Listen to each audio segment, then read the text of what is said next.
Asia cup 2025-এ Bangladesh দল যদি একজন পেস বোলিং অলরাউন্ডার নিয়ে যেতে চায় তাহলে মোহাম্মদ সাইফুদ্দিনের জন্য স্কোয়াডের জায়গাটা প্রায় নিশ্চিত হয়ে গেছে বললে ভুল হবে না। দলে নেই সাইফের আর কোনো প্রতিদ্বন্দ্বী, এই ক্যাটাগরির পাইপলাইনটাও খালি পড়ে আছে। তাই এক প্রকার বাধ্য হয়েই এই অলরাউন্ডারকে নিতে হবে নির্বাচকদের।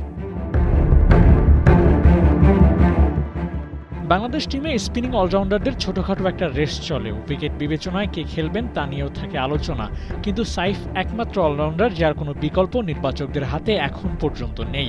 বিষয়টা এমন, যদি সাইফুদ্দিন খারাপ খেলেন তাহলে হয় একাদশ থেকে তাকে বাদ দিতে হবে, নয়তো ক্যারি করতে হবে। কিন্তু তার রিপ্লেস হিসেবে অন্য কোনো অলরাউন্ডারকে ভাবার সুযোগ নেই কোচ এবং ক্যাপ্টেনের হাতে। একজন পেস বোলিং অলরাউন্ডারের হাহাকার কতটা, তার ছোট্ট একটা নজিরও বলতে পারেন এই ঘটনা।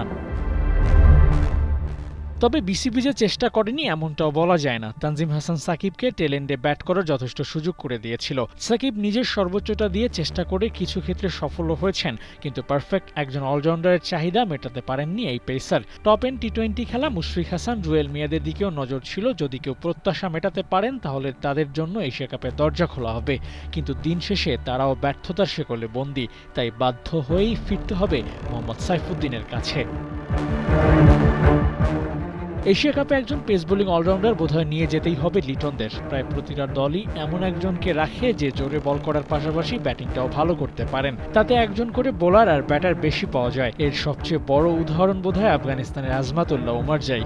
টাইগার বহরে সাইফ যদি থাকেন আর নিজের সেরাটা দিতে পারেন তাহলে বাংলাদেশ দলও ব্যাটিং বোলিং দুই ডিপার্টমেন্টেই যোগ করতে পারবে ভ্যারিয়েশন।